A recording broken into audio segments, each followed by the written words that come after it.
Hello student, let us try to understand the law of reciprocal proportion. Okay student.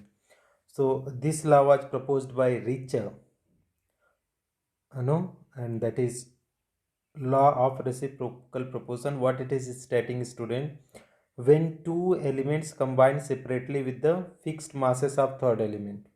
Okay, two elements are there. They are combining with the fixed mass of the third element. Then the ratio of their masses in which they do so is either same or some whole number multiple of the ratio in which they combine with each other. Let us try to understand in this different way what they are saying, student, here. Okay, this law can be explained by considering the following example. Let us consider three elements: carbon, sulfur and oxygen. Okay, carbon is there, then sulfur is there and oxygen is there. Carbon and sulfur combine separately with oxygen to form the carbon dioxide, CO2, and sulfur dioxide.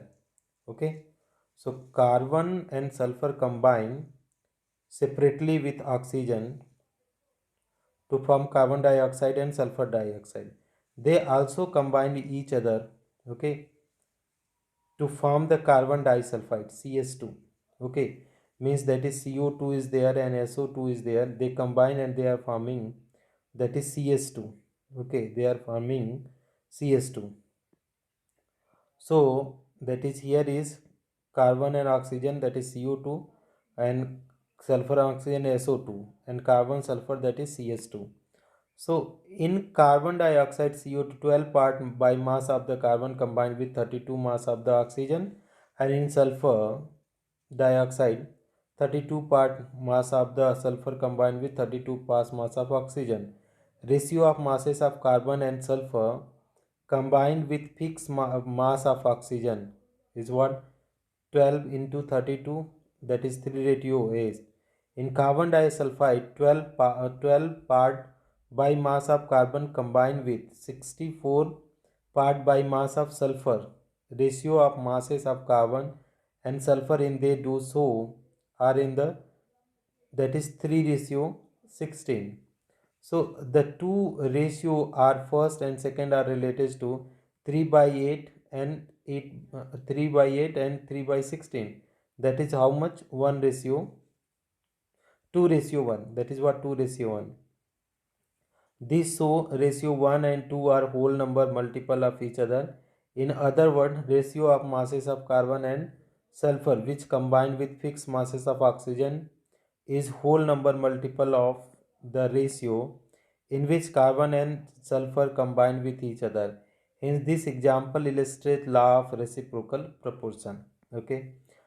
The law of reciprocal proportion is also called the law of equivalent proportion because masses of two elements which combine with fixed mass of some third element are known as equivalent mass. So this law may also be stated that different elements combine with each other in the ratio of their equivalent mass or their simple whole number multiple. Okay, let us solve one problem, then we can move on. Carbon dioxide contain 27% of carbon. Disulfide contain 57 of carbon, 15.79% of carbon, and sulfur dioxide contain 50% of sulfur. So that the data is agreement with law of multiple proportion, reciprocal proportion. So carbon sulfur, that is CS2, and carbon oxygen CO2, and sulfur oxygen, that is SO2. Sulfur and oxygen,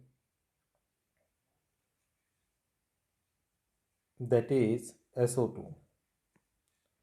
This will be the SO2. So that is 15.79 part of the carbon combined with sulfur, 84.21%, 27.27 part with combined with sulfur, that is 84.21 upon 15.7, this is coming 145. Hence the ratio of S and O is 145.434 ratio 72.73, that is 2 ratio 1. In SO2, ratio of S and O is 1 ratio 1.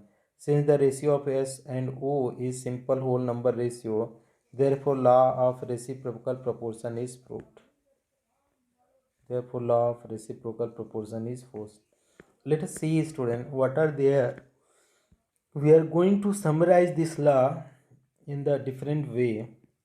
How can you be able to summarize this?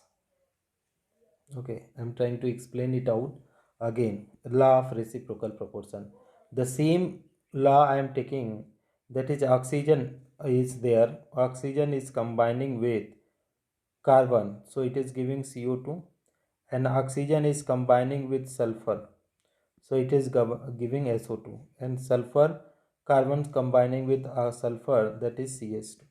Okay, up now, student, in the reciprocal proportion, how to see the mass? 12 ratio 32. Here is 32 ratio 32, and here is 12 ratio. How much will come, student? It will come, that is 64, right? So these many ratios are coming. If you are putting this all in the simple ratio, so this will come 3 ratio 8. This is coming how much, student? This is coming 3 ratio 8. Okay. How much is coming? It is coming 1 ratio 1. And lastly, if you see, it is coming 3 ratio 16. See, 3 ratio 16. Okay. So if you talk about the, okay, if you talk, this is 1 ratio 1, there is no need to write. So it is 3 by 8, student, ratio 3 by 16, ratio 1 by 1. So if you solve it out, student, 1 by 1, there is no requirement of here, it is coming 1 only. So if you solve it out, this, student, so 3 cancel out, 8 2 ja 16, 1 by 2, so that is 2 ratio 1. So this is combining, that is, it is also a simple whole number ratio, simple whole number ratio. This is simple whole number ratio. So this simple whole number ratio implies that this is a following law of reciprocal proportion. Thank you so much for watching, friends.